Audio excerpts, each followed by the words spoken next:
بسم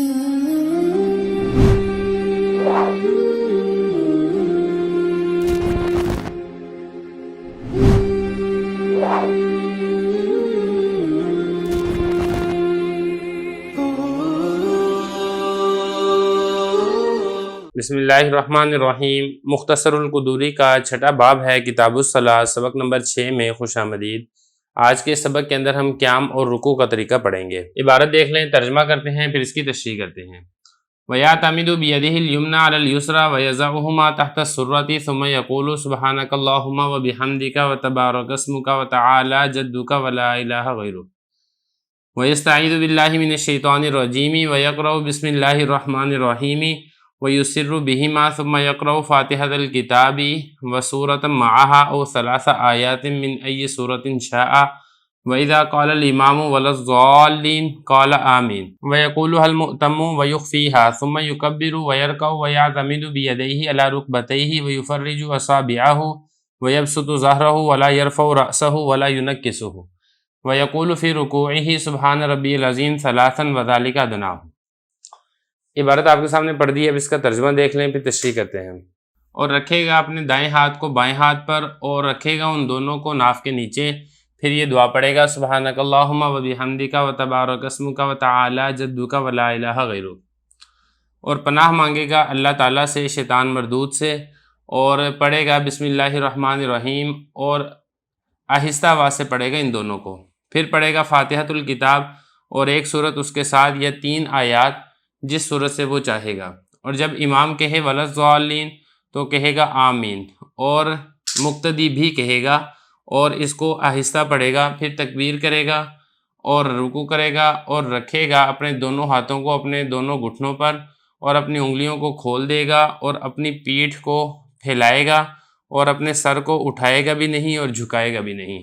اور رکوع میں کہے گا سبحان ربی العظیم 3 مرتبہ، اور یہ کم سے کم مقدار ہے۔ عبارت اور ترجمہ ہو چکا ہے، اب چلتے ہیں اس کی تشریح کی طرف۔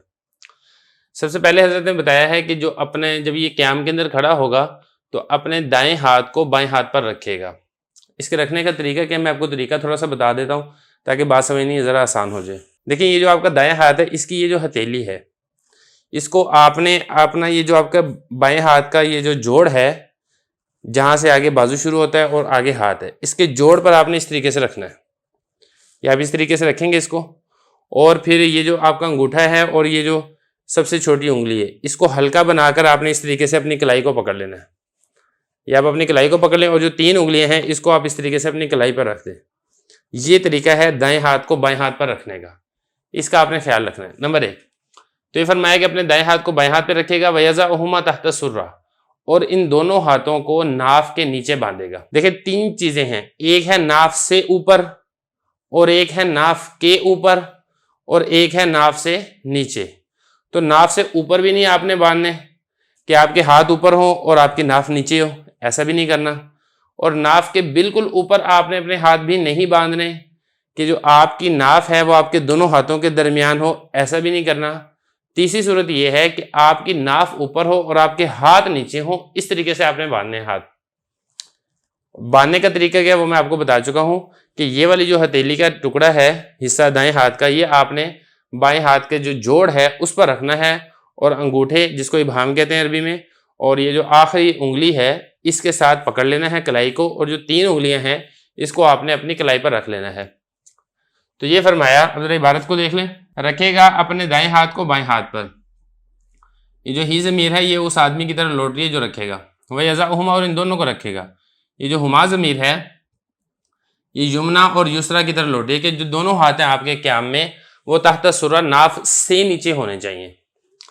ثم یقول، پھر دعا پڑے گا جو ثنا جس کو کہا جاتا ہے، سبحانک اللہم وبحمدک وتبارک اسمک وتعالی جدک ولا الہ غیرک۔ ترجمہ میں نہیں کرتا کیونکہ ترجمہ آپ نے بارہا اس کا پڑھ چکے ہیں نماز کے ترجمے میں۔ وَيَسْتَعِيذُ بِاللَّهِ مِنَ الشَّيْطَانِ الرَّجِيمِ، اور اگلا کام یہ کرنا ہے کہ اللہ تعالیٰ کی آپ نے پناہ میں آ جانا ہے، شیطان مردود کے شر سے اللہ تعالیٰ سے آپ نے پناہ طلب کرنی ہے، یہ کام کرنا ہے۔ وَيَقْرَأُ بِسْمِ اللَّهِ الرَّحْمَنِ الرَّحِيمِ، اور اگلا کام آپ نے یہ کرنا ہے کہ آپ نے بسم اللہ الرحمن الرحیم پڑھنی ہے۔ وَيُسِرُّ بِهِمَا، اور ان دونوں کے اندر سرن ان دونوں کو ادا کرنا ہے، یعنی جو تعوذ ہے اعوذ باللہ پڑھنی ہے، اسی طریقے سے جو تسمیہ ہے بسم اللہ پڑھنی ہے، اس میں آپ کی آواز اونچی نہیں ہونی چاہیے، آواز آپ کی آہستہ ہونی چاہیے، کسی دوسرے کو سنائی نہ دے۔ اگر امام ہے تو امام بھی آہستہ پڑھے گا کہ جو مقتدیوں کو آواز نہیں جائے گی، اور اگر کوئی انفرادی نماز پڑھ رہا ہے تو تب بھی اس کو آہستہ پڑھے گا، اونچی آواز سے نہیں پڑھے گا۔ ثم یقرأ فاتحۃ الکتاب، پھر اس کے بعد فاتحۃ الکتاب پڑھے گا۔ فاتحۃ الکتاب کا کیا مطلب ہے؟ سورہ فاتحہ، چونکہ جو کتاب اللہ ہے قرآن مجید،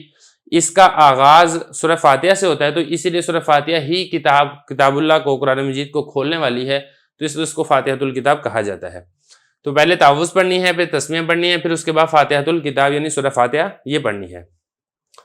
وسورۃ معہا او ثلاث آیات من ای سورۃ شاء، اگلا مسئلہ اس میں یہ ہے کہ جب آپ نے سورہ فاتحہ پڑھ لی ہے، امام ہے تو امام نے، یہ اسی طریقے سے اگر کوئی انفرادی نماز پڑھ رہا ہے تو وہ، اگر مقتدی ہے تو مقتدی نے نہیں پڑھنی، کیونکہ امام کے پیچھے مقتدی وہ خاموش رہتا ہے، تو سورہ فاتحہ پڑھنی ہے، اور اس کے ساتھ ایک سورت اور بھی ملانی ہے، یا آپ ایک سورت ملائیں، یا کم از کم یہ ہے کہ 3 آیات ہوں کسی ایک سورت کی جو آپ کو چاہیں آپ وہ بھی ملا سکتے ہیں۔ یہ 3 آیات کم سے کم ہے، یہ مطلب نہیں ہے کہ صرف 3 ہی ملانی ہے، زیادہ سے زیادہ بے شک آپ پورا قرآن مجید پڑھ دیں تو اس میں کوئی مسئلہ اور کوئی حرج نہیں ہے۔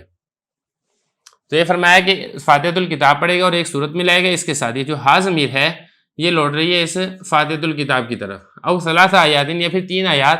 میں نہیں، یہ سورت انشاء جس سورت سے بھی وہ چاہے گا۔ وَإِذَا قَالَ الْإِمَامُ وَلَا الضَّالِّينَ قَالَ آمین، اور جب امام سورہ فاتحہ کے آخر میں وَلَا الضَّالِّينَ پڑھے تو پھر آمین یہ بھی کہے۔ وَيَقُولُهَا الْمُؤْتَمُّ، اور یہ جو مؤتم ہے یعنی مقتدی، تعمیم تھا نا اقتداء کرنے والا، پھر اس میں ادغام کر دیا تو یہ مؤتم ہو گیا، جو مقتدی ہے یہ بھی آمین کہے گا۔ وَيُخْفِيهَا، اور اس کو آہستہ آواز سے پڑھنا، امام اس نے بھی نہیں اونچی آواز سے پڑھنا آمین، اور جو مقتدی ہے اس نے بھی اونچی آواز سے آمین نہیں پڑھنی۔ ثم یکبر، پھر اس کے بعد تکبیر کہہ کے اور رکوع کرے گا۔ اب یہ آمین کے بعد، یہ جب سورہ فاتحہ ختم ہو جائے گی آمین ہو جائے گی، اس کے بعد نہیں رکوع کرنا، بلکہ وہ ساری جو صورت اوپر پہلے گزر چکا ہے نا کہ صورت ملانی ہے، 3 آیات اس سے زیادہ، جب وہ آپ نے ساری قرات کر لی ہے تو اس کے بعد اب تکبیر کہہ کے آپ نے رکوع میں جانا ہے۔ اب رکوع کا طریقہ بتا رہے ہیں کہ تکبیر کہیں گے، ویرکع، وہ رکوع کرے گا، ویعتمد بیدیہ علی رکبتیہ، اور اپنے دونوں ہاتھوں کو اپنے دونوں گھٹنوں پر رکھے گا۔ یہ جو آپ نے اپنے دونوں ہاتھ ہیں، ان دونوں ہاتھوں سے آپ نے اپنے گھٹنوں کو پکڑ لینا ہے۔ وَيُفَرِّجُ أَصَابِعَهُ، اور اپنی انگلیوں کو کھول دینا ہے، یعنی رکوع کے اندر جو آپ نے اپنے ہاتھوں کو اپنے گھٹنوں پہ رکھنا ہے، ایسے نہیں رکھنا جیسے بعض لوگ ہوتے ہیں نا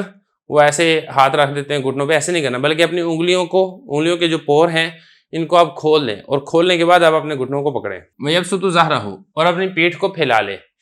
پیٹھ کو پھیلانے کا مطلب یہ ہے کہ آپ اپنی پیٹھ کو، کمر کو برابر رکھیں، نہ تو ایسے ہو کہ آپ بالکل تھوڑا سا جھکیں اور آپ کی کمر ایسے ہو، جیسے بعض لوگ ہوتے ہیں نا وہ صرف ہلکا سا ایسے جھک جاتے ہیں، ایسے بھی نہ ہو، اور نہ ہی ایسے ہو کہ آپ کی جو کمر ہے وہ ایسے ہو جائے نیچے کی طرف، بہت زیادہ نیچے جھک جائیں، بلکہ آپ کی جو کمر ہے وہ درمیان میں ہونی چاہیے، بالکل جو ہے نا سیدھی ہونی چاہیے، نہ ایسے اوپر کی طرف ہو نہ ایسے نیچے کی طرف ہو، اس چیز کا آپ نے خیال رکھنا ہے۔ اور آگے فرمایا وَلَا يَرْفَعُ رَأْسَهُ، اور جو آپ کا سر ہے وہ کمر کے برابر ہو، مطلب اگر آپ کی کمر ایسے ہے تو آپ کا سر یہ بھی بالکل ایسے ہو، ایسے نہ ہو کہ کمر تو سیدھی ہے سر اوپر کو اٹھا ہوا ہے، یہ بھی نہ ہو، اور اسی طریقے سے جو آپ نے اپنا سر ہے وہ نیچے بھی نہیں جھکانا کہ آپ کی کمر بالکل سیدھی ہے اور آپ اپنے سر کو ایسے نیچے جھکا لیں، یہ بھی درست نہیں ہے، بلکہ سر اور کمر دونوں کا لیول ایک ہونا چاہیے۔ یہ فرمایا کہ اپنی پیٹھ کو پھیلا لے، مطلب یہ کہ اس کو برابر کرے گا اور اپنے سر کو بھی نہیں اٹھائے گا اور اپنے سر کو جھکائے گا بھی نہیں، اور رکوع کے اندر یہ پڑھے گا سبحان ربی العظیم 3 مرتبہ، وذالک ادنیٰ، اور یہ ادنا مقدار ہے، زیادہ پڑھنا چاہیں تو آپ طاقت میں زیادہ بھی پڑھ سکتے ہیں، 5 مرتبہ پڑھیں، 7 مرتبہ پڑھیں، 9 مرتبہ پڑھیں، جہاں تک آپ پڑھنا چاہیں پڑھ لیں، لیکن جو امام ہے اس کو چاہیے کہ وہ 3 ہی پڑھے یا 5 پڑھ لے، کیونکہ اگر وہ زیادہ لمبا کرے گا تو نماز لمبی ہو جائے گی، تو پھر وہ بعض اوقات ایسا ہوتا ہے کہ عام لوگ تنگ ہوتے ہیں جو پیچھے نماز پڑھ رہے ہوتے ہیں۔ اب اس میں ایک چیز ہے جو سمجھنے والی ہے، وہ یہ ہے کہ رکوع کرنے کا طریقہ، یہ میں آپ کو عملی طور پہ کر کے بھی دکھا دیتا ہوں تاکہ بات کو سمجھنا یہ آسان ہو جائے۔ اچھا، یہ طریقہ ہے رکوع کرنے کا، یہ جس طریقے سے میں نے آپ کے سامنے رکوع کر کے دکھایا کہ آپ کی جو کمر ہے وہ بالکل برابر ہو، نہ اوپر کو اٹھی ہو اور نہ ہی نیچے کو، اور جو آپ کا سر ہے وہ کمر کے بالکل برابر آنا چاہیے، سر ایسے بھی نہیں ہے کہ اوپر اٹھا ہو اور سر کو آپ نے اس طریقے سے نیچے بھی نہیں جھکانا ہے، اس چیز کا آپ نے خیال رکھنا ہے۔ اور دوسرا یہ کہ جو آپ کے پاؤں ہیں یہ قبلہ رخ ہو، ایسے نہ ہو اور ایسے بھی نہ ہو اندر کی طرف، سیدھے قبلہ رخ ہو، درمیان میں مناسب فاصلہ ہو، اور یہ جو ہاتھ ہیں اس کو اس طریقے سے کھول کے ایسے آپ نے گھٹنوں کو پکڑ لینا ہے، ایسے نہیں رکھنا ہے اس کے اوپر۔ تو یہ طریقہ ہے رکوع کا۔ اللہ